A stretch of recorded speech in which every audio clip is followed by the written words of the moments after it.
So hello everyone, नमस्कार साथियों, स्वागत है आप सभी का एक बार फिर से डेली करंट अफेयर्स की क्लास में। और आज है साथियों आप लोगों की 26 जुलाई। और आज हम लोग 26 जुलाई से बनने वाले जितने भी मोस्ट इंपॉर्टेंट करंट अफेयर्स के प्रश्न बने हैं, इन सभी प्रश्नों को हम लोग इस क्लास के अंदर डिस्कस करेंगे। तो आप सभी साथी पूरी क्लास में आखिर तक बने रहिएगा। तो चलिए पहले एक बार मैं आपको फटाफट से 25 जुलाई के करंट अफेयर्स को क्विकली रिवीजन करा देता हूँ, जो कि हम लोगों ने लास्ट क्लास के अंदर पढ़े थे। उसके बाद हम लोग आज के प्रश्नों को कवर करेंगे।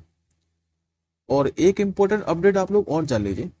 हालांकि काफी सारे टीचरों ने क्या है कि इस पर वीडियो पहले ही बना दिए, लेकिन जिन भी विद्यार्थियों को नहीं पता है उनको एक बार मैं अपडेट कर देता हूं।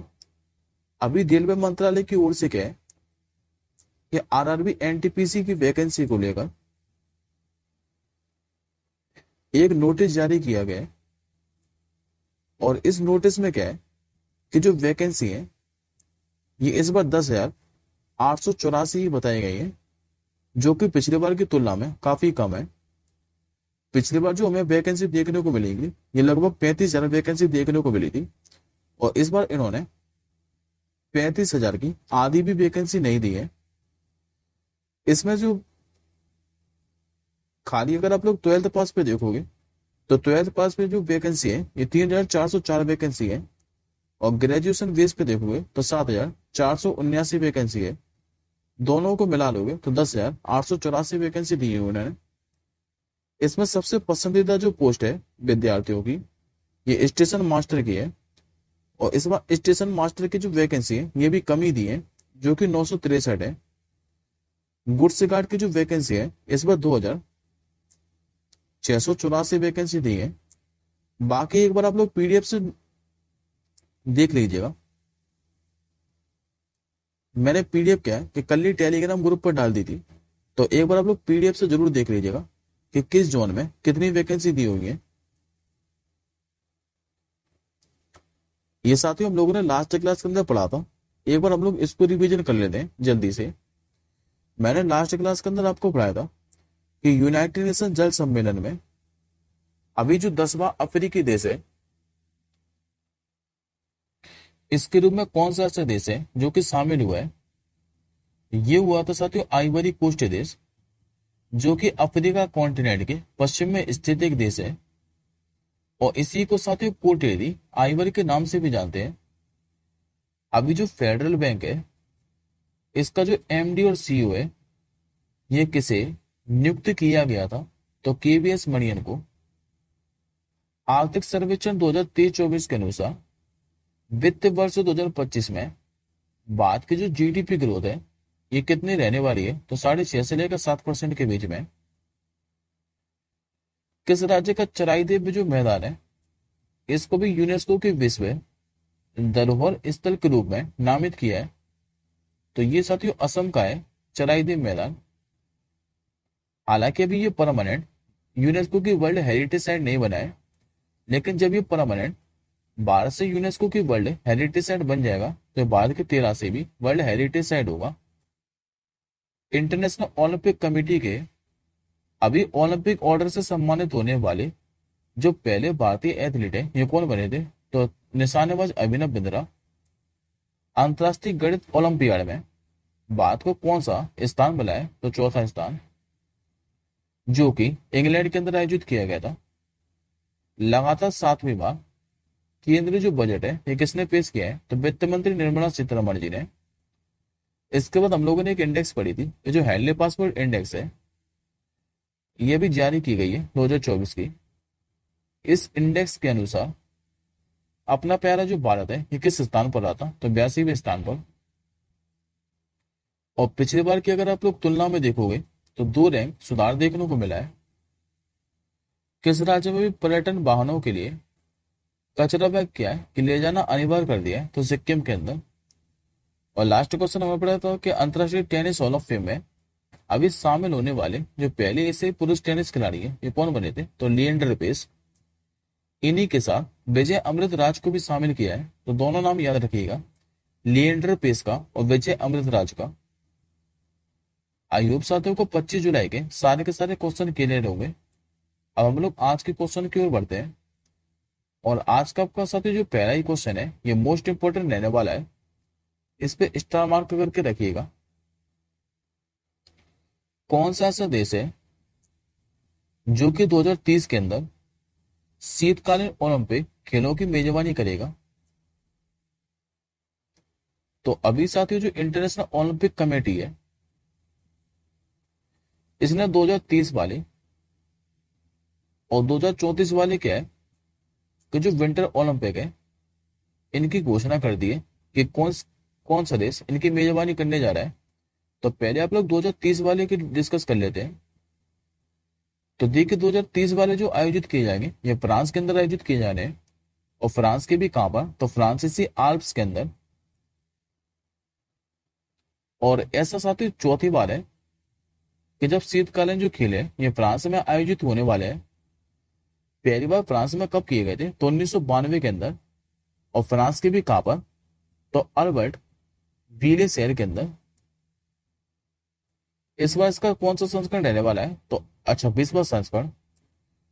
और इससे पहले वाला जो टूर्नामेंट है 2026 वाला ये इटली में आयोजित किया जाएगा। पहले साथ ही एक बार हम लोग इंटरनेशनल ओलंपिक कमेटी के बारे में पढ़ लेते हैं। उसके बाद मैं आपको आज कंप्लीटली पढ़ाने वाला हूँ समर ओलंपिक और विंटर ओलंपिक के बारे में। तो पहले साथ ही हम लोग इंटरनेशनल ओलंपिक कमेटी के बारे में बात कर लेते हैं, जिसकी स्थापना 23 जून 1894 के अंदर हुई थी। मुख्यालय आपको इसका स्विट्जरलैंड के लॉजेन के अंदर देखने को मिलेगा। और इसका आदर्श वाक्य क्या है? तो सीटीएस, एलटीएस, फोर्टीएस और कम्युनिटर ये इसका आदर्श वाक्य है। आज का दूसरा क्वेश्चन भी जो है ये इसी से संबंधित ही रहने वाला है, क्योंकि मैंने आप लोगों को बोला है कि 2034 वाले की भी घोषणा कर दी है इंटरनेशनल ओलंपिक कमेटी ने। अगला क्वेश्चन इसी पे बेस है। अगला क्वेश्चन आप लोगों से पूछ रहा है कि कौन सा ऐसा देश है 2034 में जो विंटर ओलंपिक है इनकी मेजबानी करेगा? ये साथी यूएसए के साल्ट लेक सिटी के अंदर आयोजित किए जाएंगे। आंसर होगा आपको ऑप्शन नंबर बी।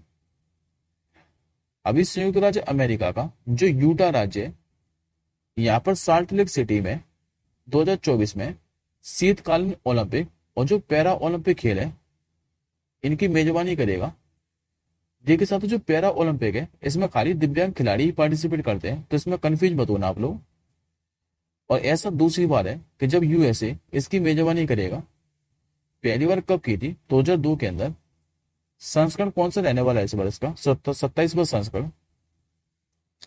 अब हम लोग पहले समर ओलंपिक के बारे में पढ़ लेते हैं, क्योंकि मैंने आपको पहले क्वेश्चन में बोला था कि आज मैं आपको कंप्लीटली पढ़ाने वाला हूँ समर ओलंपिक और विंटर ओलंपिक के बारे में। तो पहले एक बार हम लोग समर ओलंपिक के बारे में पढ़ लेते हैं। तो आप सभी को साथियों ज्ञात होगा कि 2020 वाले जो समर ओलंपिक है जो कि 2021 के अंदर आयोजित किए गए थे, ये जापान के टोक्यो के अंदर आयोजित किए गए थे, जिसमें एक मात्र जो गोल्ड मेडल है ये नीरज चोपड़ा साहब लेकर आए थे।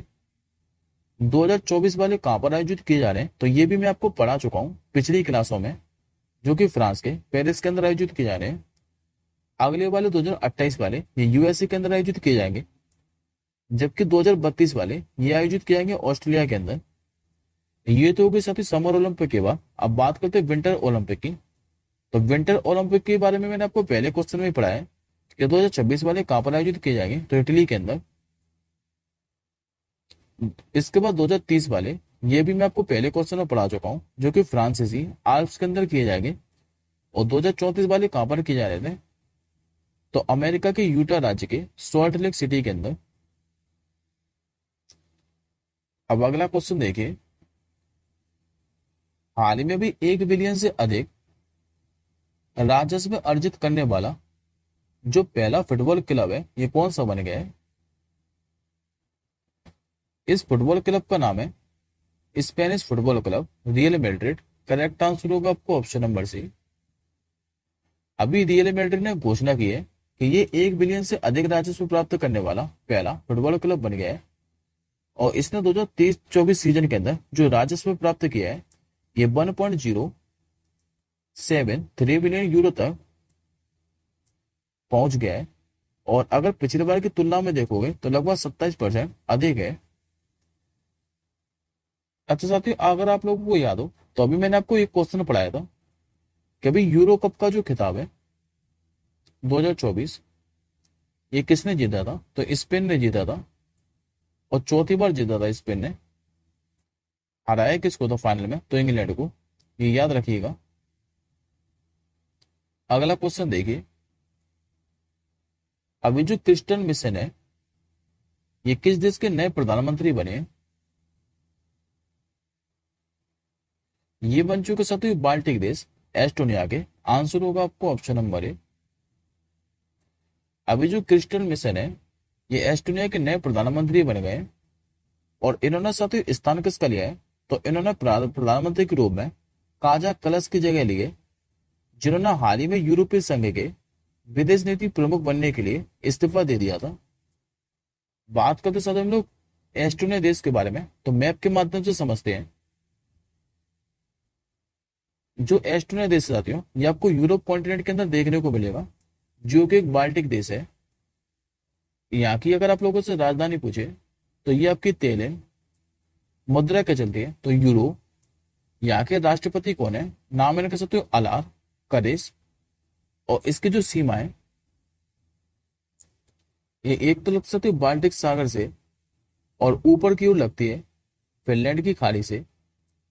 देश की बात करें तो इसकी सीमा रूस के साथ लगती है, दूसरी लगती है लातविया के साथ में।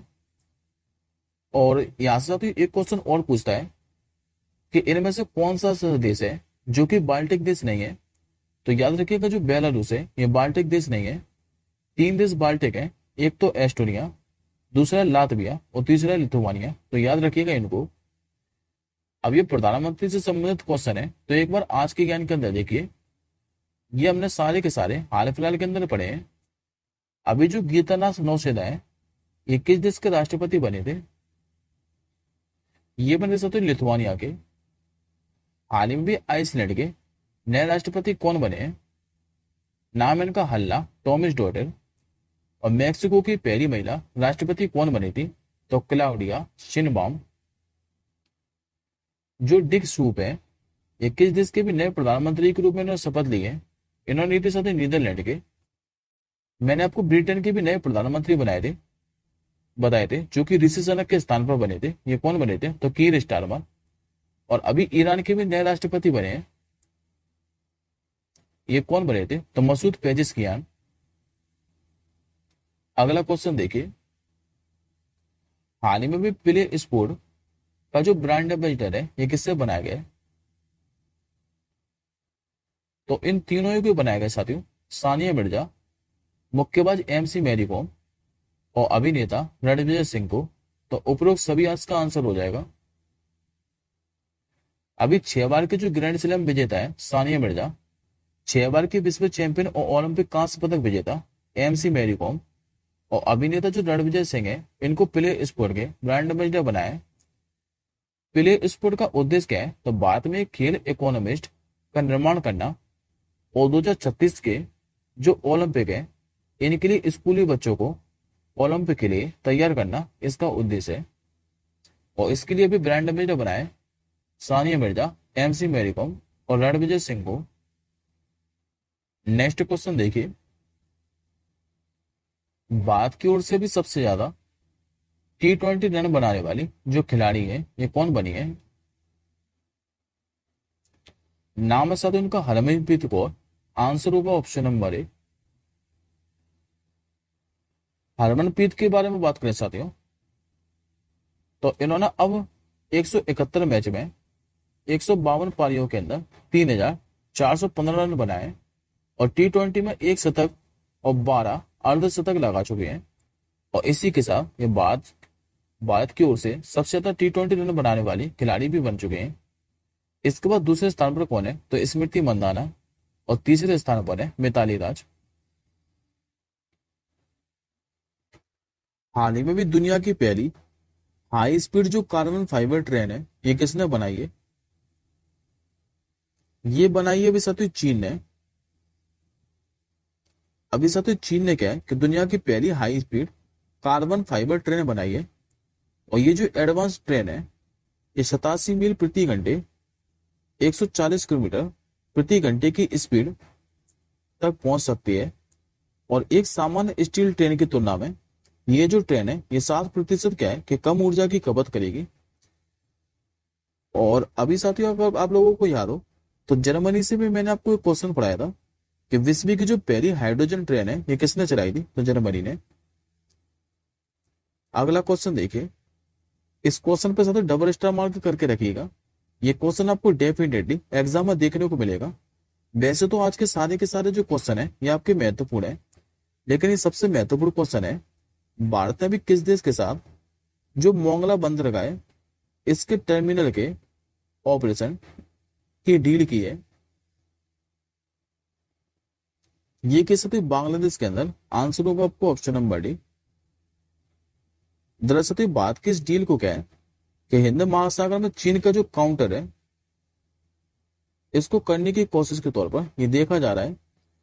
और जो मोंगला बंदरगाह है ये चिटगोंग बंदरगाह के बाद बांग्लादेश का दूसरा सबसे बड़ा बंदरगाह है, जिसके साथ अब जो डील है भारत ने कर दी है। जिससे क्या है कि जो हिंद महासागर है इस पे चीन के दबदबे को कम किया जा सके। मोंगला जो बंदरगाह है ये तीसरा विदेशी बंदरगाह होगा जिसके ऑपरेशन की जो जिम्मेदारी है भारत के पास है अब। इससे पहले भारत ने क्या है कि इस साल म्यांमार के साथ जो स्वाति बंदरगाह है इसके साथ डील की थी। और ईरान का जो चावर बंदरगाह है इसके साथ भी डील साइन की है इसी साल।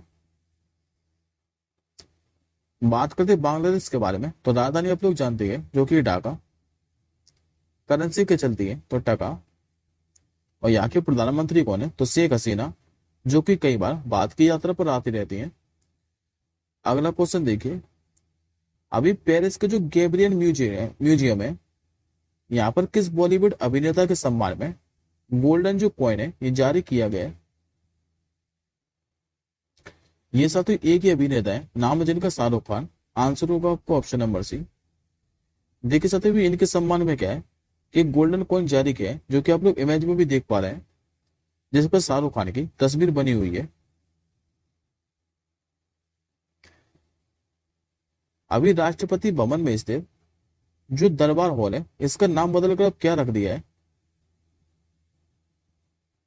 इसका अब साथ ही नया नाम होगा दरबार हॉल का, ये गणतंत्र मंडप रख दिया है। आंसर होगा आपको ऑप्शन नंबर बी। अभी राष्ट्रपति जो द्रौपदी मुर्मू जी हैं इनके इच्छा अनुसार राष्ट्रपति भवन के दो महत्वपूर्ण हॉलों का नाम बदला गया है, जो 25 जुलाई को बदला है। जो दरबार हॉल है इसका नाम बदल कर दिया गणतंत्र मंडप, जबकि वहीं साथ ही जो अशोक हॉल है इसका नाम बदल कर क्या कर दिया है, तो अशोक मंडप। दोनों का नाम याद रखिएगा।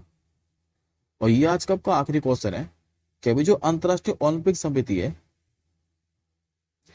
इसकी दूसरी बार सदस्य कौन चुनी गई है। तो इमेज में आपको आंसर वैसे भी स्पष्ट दिखाई दे रहा है, जो कि है मुकेश अंबानी की बेबी नीता अंबानी। आंसर हो जाएगा आपको ऑप्शन नंबर सी। ये रिलायंस फाउंडेशन की चेयरपर्सन है नीता अंबानी। और भारत की ओर से एक बार इनको फिर अंतरराष्ट्रीय जो ओलंपिक समिति है इसके सदस्य ग्रुप में चुना गया है। इन्हें पहली बार साथ ही 2016 में बनाया गया था Rio de Janeiro Olympic hero में, और अब इनको इस बार दूसरी बार चुन लिए गए। तो वन लाइनर क्वेश्चन है, खाली याद रखिएगा। ये आज का आपका क्वेश्चन ऑफ द डे है कि हाल ही में चौथी बार अभी जो रवांडा देश है यहाँ के राष्ट्रपति कौन बने हैं। इस क्वेश्चन का आंसर आप लोग कमेंट बॉक्स के अंदर कीजिएगा। हम जल्दी मिलेंगे अब अगली क्लास के साथ ही। तब तक के लिए जय हिंद, वंदे मातरम।